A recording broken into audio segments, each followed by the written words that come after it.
Inside these boxes is a military grade boat that is virtually indestructible. We're going to test the stability, durability, and of course, the fishability.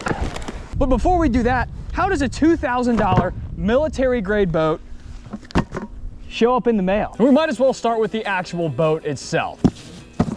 Now, one thing you want to take into consideration is when you cut open the box to an inflatable boat that you do not cut the boat itself. But for this particular boat, I don't think you have to worry about it. Yeah, it slices right. Oh, slices right. Ah, dadgummit. Right through it. Is that the color of the boat? Or is that is it in a bag? What is this? The heck? Oh, let's get her open. Ow. All right, immediately we got a pump. Looks like we have a nice set of paddles. Looks like they sent us rod holders, that's pretty awesome. We got some rod holders, emergency patch, and a spare valve. I will say, it does come in a very nice case. It's fully enclosed. I can't take his panties off. This thing's a tank. And just like that, the behemoth is awake. This thing is absolutely insane, unlike any inflatable that I have unboxed on this channel yet, for a few different reasons, and we're gonna get into that throughout the duration of this video, so stick around. But the most military-esque thing that you can see here is that not only do you have reinforcements on the bottom, but the top here for tactical gear. And you have a bunch of little holes right here so you can tie down your tactical terrorist killing gear. Anyway, you also have ropes. Does that remind you of anything? These things? This thing is so sick. And as you can see, the front end is lifted because there is an inflatable keel. So that bow is really, really high in case you gotta go chase some narco Nazis going 30 miles an hour offshore in some rough conditions. This is the boat to do that in, folks. This one right here. And it's actually not that expensive. It's like $1,800. Like, it's actually really affordable. They did give us some nice tie rope right here, which I'm gonna use to drag this thing down this hill. Navy SEALs love rope. I know that for a fact. They have to, right? They have to love rope, right? Right. Okay. Most inflatables just have like a small little D-ring. This thing is insane. That's nuts. When you're being towed by an aircraft carrier, you need a big old D-ring. Now, this boat is the heaviest one we've reviewed at 145 pounds. Oh no, dude, this is gonna be hard. And you don't have to worry about punctures. All you need to worry about is bullets. Oh no, I'm tangled in the rope. Oh, I'm so tangled in the rope. Ow! Oh! You know what? Something the Navy SEAL never says? Ow. Doesn't exist, punk. Oh, no, am I dragging the whole case with it? Yeah. That's probably why. Come on! Come on! Ah. Oh! Inflatable boats are really light, so whenever they have no motors on them, they're really tippy, but when they're fully loaded, they're extremely stable. So I'm curious if this thing's gonna flip. Look at that, baby. Piping hot on my feet, though. Oh, oh, the black's worse. Oh, stand here on the transom. Dude, it's really stable. Whoa. Except when you crash. Right up on the bow.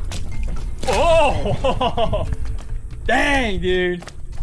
5 stars for the stability. That's incredible. I've never had an inflatable boat that doesn't want to flip when it's empty. Now stay tuned, because what's inside this box right here is going to transform this battle-ready boat into a fishing machine. And you're going to want to see that. Let's head to the lake. All right, we finally brought this bag out to the lake, and it is a unit. We rolled it out of the truck bed and we blew it up and wheeled it down to the boat ramp. No trailer needed. And if you're wondering what was in that special little box that turns this into a remote control fishing machine, and that is the trolling motor mount. Excuse me. Sorry. Excuse me. Sorry. So most dinghies like this, of course, the military grade Navy SEAL style inflatable boats, don't have a bracket for a trolling motor. This is not custom made.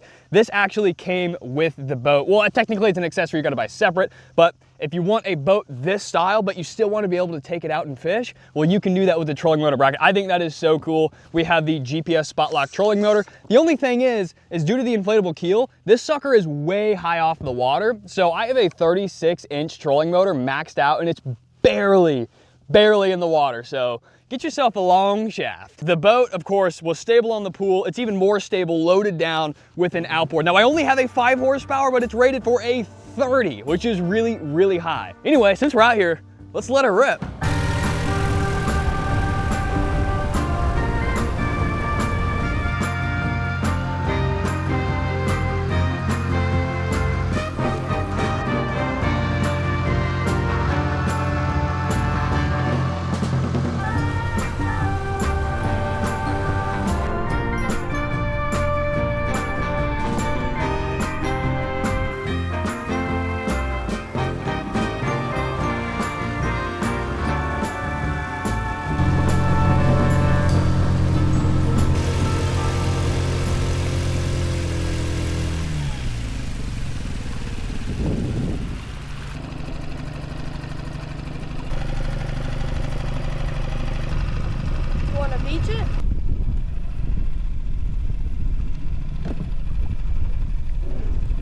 just beached it on about a razor sharp rock edge and bounced right off of it. And now we're sitting on sharks. We're sitting on pretty sharp rock ledge. We're doing pretty good. Oh, that's kind of scary. Oh, shut your mouth. Gosh, it's like razor sharp. That's what we beached onto. And I assume we're still floating. Razor sharp little piece of rock. Meat boat. Hey! Huh? Not in the middle. Not in the middle of us in the water, bro. What are you doing? It's all right. FB 385. Oh, that left a mark. Oh, came right off. Nice. You just give it up. Come on, let me get up in there. How did you do that? Uh-oh, you're stuck. No, I'm not. That was easy. Hang out. I will say, no! I got an oar in the stomach. Oh no. Ugh. All right. Oh, my oar, the ball.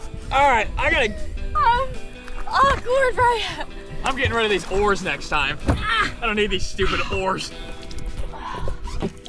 Oh, forehead to the bottom. Oh, my. Anyways, you can see we've put a beating on this boat today. Beaching it, throwing rocks at it, slinging fish hooks around it, and basically pulling on this little section of the boat, this little like thin rubber piece, not as hard as we possibly can.